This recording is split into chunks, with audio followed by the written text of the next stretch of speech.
Então você teria perdido 27%, tá? Nesse tempo aqui, de 2020 até hoje. Deixa eu botar um gráfico aqui que fica sempre melhor de ver, né? Tá aqui num gráfico. Ó. É o portfólio amarelo, tá? Então, deixa eu dar um zoom aqui. Vamos ver se dá pra... Aqui, ó. Então a gente tem, ó, partiu de 2020, lá em julho de 2020, a 100, vamos dizer que seja 100 mil reais, por exemplo, e foi caindo, né, o portfólio amarelo, até que acabou ali em abaixo de 40 mil reais, ou seja, você acabou com 35 mil reais. Então isso aqui é uma tragédia imensa, porque você perdeu, né, 1, 2, 3, 4 anos da sua vida aqui como investidor, isso é caríssimo. Em 4 anos você já deveria estar talvez até quase dobrando o seu patrimônio, né, investido.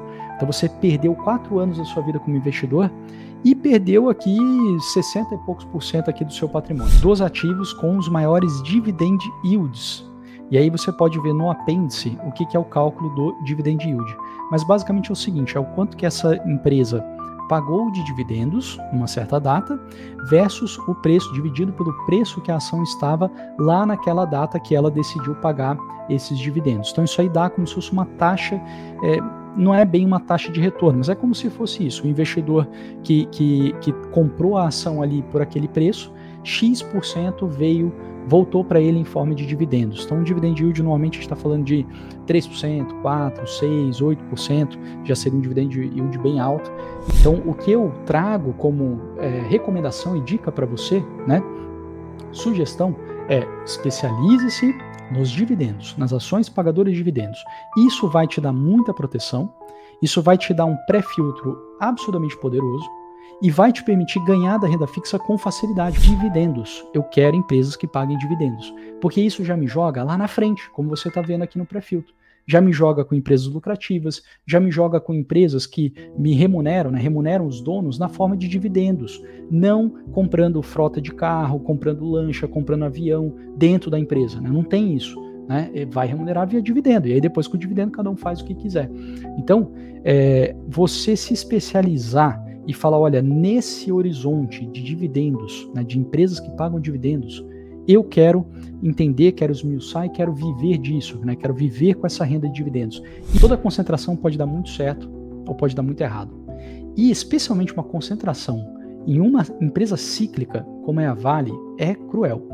E outra coisa que eu não falei, até esqueci, tá? Tem a questão de Brumadinho. O bom investidor sempre vai falar, olha, tem isso aqui que é muito bom, tem isso aqui que é muito ruim, mas eu acho que é um bom investimento. Eu acho que eu vou ser bem remunerado com o tempo. E o que mais remunera o investidor é a passagem do tempo, não é o preço que ele paga, em geral. Tá? Então, em geral, o bom investidor é aquele que ficou 5, 10 anos ali executando uma boa estratégia. E a gente vai ver aqui um pouquinho os critérios, tal, mas entrava muita coisa, entrava muito lixo. Entrava empresa, inclusive, que não tinha nem, vamos dizer assim, operação funcionando, que era, por exemplo, as empresas do Ike Batista.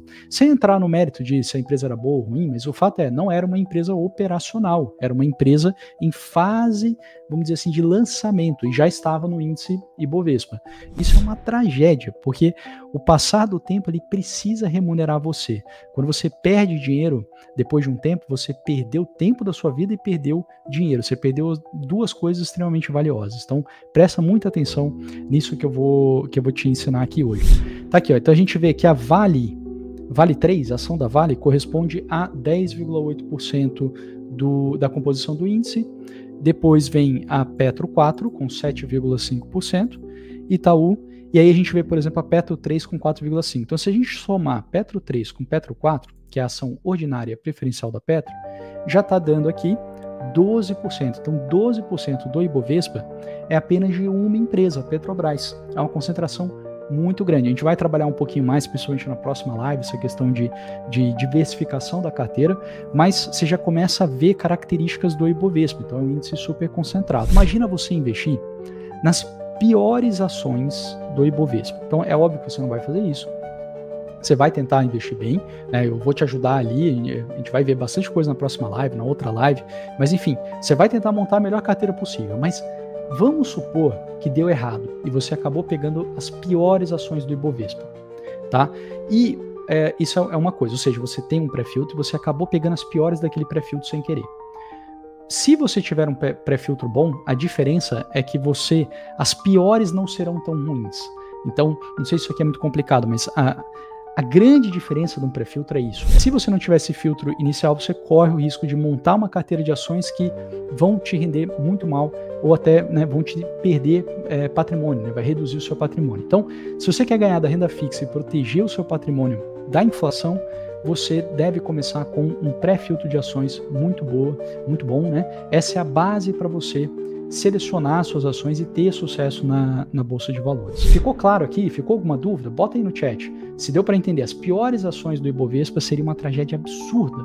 As piores ações com um pré-filtro razoável, como o que eu mostrei, já te joga muito na frente, e mesmo você pegando 20 ações ruins desse pré-filtro, você ainda conseguiu ficar no 0 a 0 depois de... Você até conseguiria 16% ao ano de rendimento, tá? Só que aí já não é mais uma carteira buy and hold, ou seja, não é uma carteira que você comprou esses papéis e não fez mais nada.